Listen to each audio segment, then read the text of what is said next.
Hello, welcome to this tutorial on how to vote using cdpACCESS for the 2015 hearing cycle.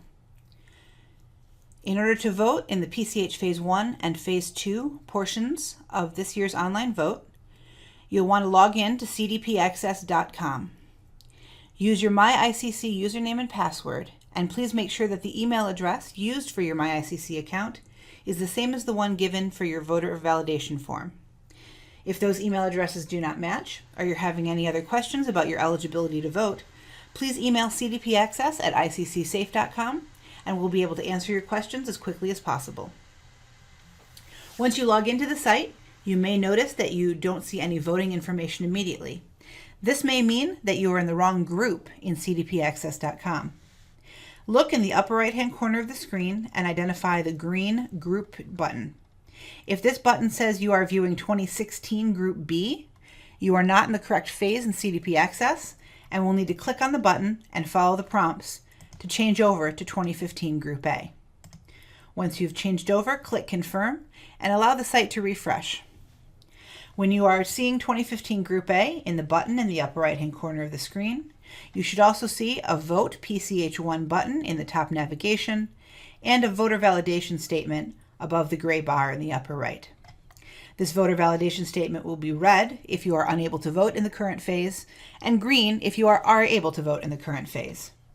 If you have any questions or concerns about your eligibility to vote, please email cdpACCESS@iccsafe.com and we'll be happy to help you out. Click on the Vote PCH1 button in the top of the screen. This will take you to the PCH Phase 1 vote listing. This vote listing has two purposes. First, you are able to review your votes and all information about the code changes in question. And second, you will be able to vote on up to 25 items at a time in a quick vote process.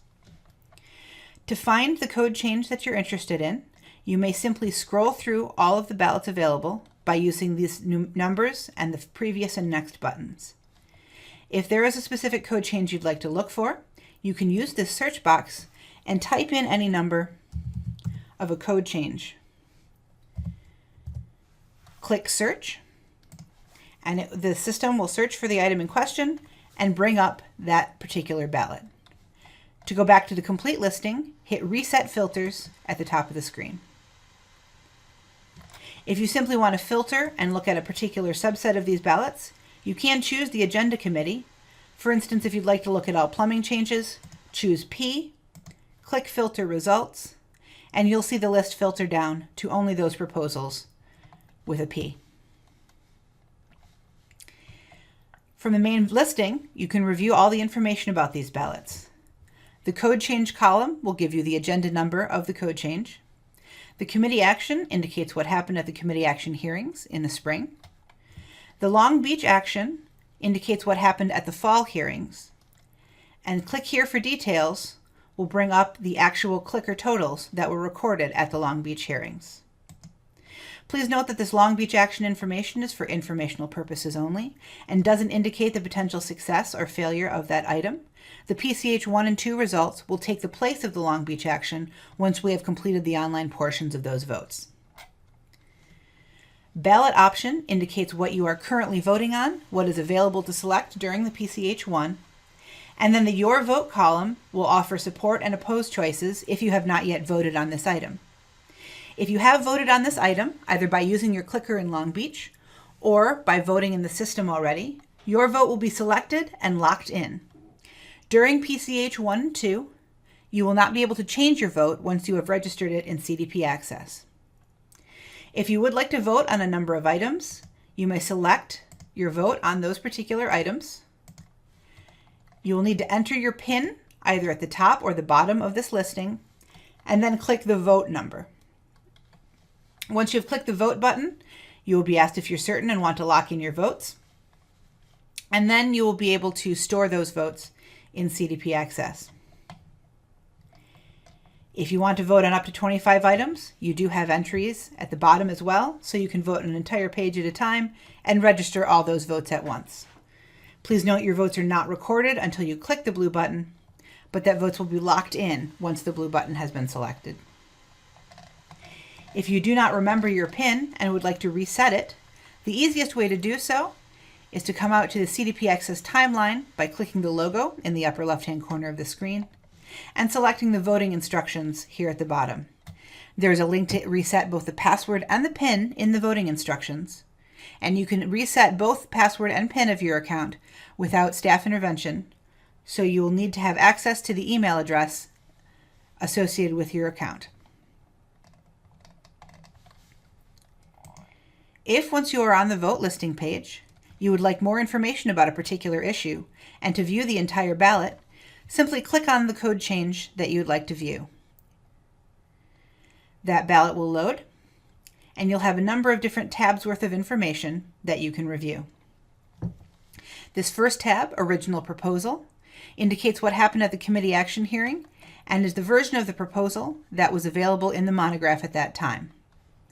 The entire content of that proposal will be available on this tab, and if you would like to view the entire code change agenda, not just the single proposal, you can come over to the important documents on the right and view that proposal in context with others. The second tab, or ROCA, is the report on the committee action hearing. This will indicate what the committee did, it will indicate the committee's reason, and if the committee provided a modification, that modification will be included in legislative format here. If there was a successful assembly action, you will also see that information on the Report on Committee Action Hearing tab. The full ROCA with all proposals included is available in the Important Documents tab on the right, or you can view it one at a time via the tabs on the ballots. The Public Comments tab will allow you to download a PDF of the public comments agenda for just this specific proposal.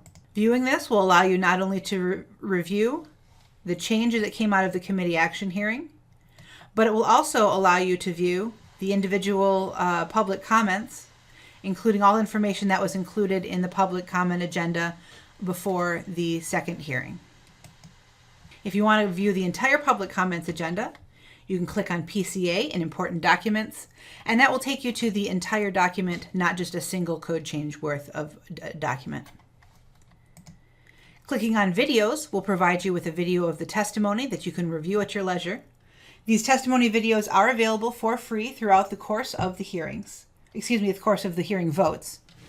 Once the voting is closed, you also can access the hearing videos by visiting the ICC bookstore online and purchasing a subscription to a streaming site that contains all videos from a particular hearing.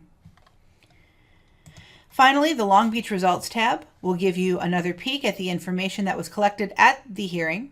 This is the clicker vote as recorded during the PCH. Again, this is provided for informational purposes only and does not indicate the potential success or failure of this measure, only what happened at the hearing itself. Over at the right-hand corner, you'll see your vote. This is the ballot measure or the proposal in question, the majority required to pass, and then your options to select, support, or oppose. Since I am not a voter, I am limited here and am not able to see the vote button, but voters will be able to enter their PIN, reset their PIN, or vote in this area. The voting matrix information provides information about what majority is needed for this to be successful, and voting instructions provides further instructions for you as you continue to vote. When you scroll down, if there are any related ballots that ICC staff believes you should view before potentially voting on each item, those will be listed. And the next votes will simply walk you through all the additional votes in a numerical order. If there's a specific ballot you'd like to immediately jump to, you can simply click and jump to ballot and begin to type. As you begin to type, the system will get the closest possible match for you. And all you have to do to find the next ballot is click on the number in question. Once you have voted on a number of ballots, you can always click on Vote PCH1, come back out to the vote listing, and all your votes will once again be listed over here in the right-hand column.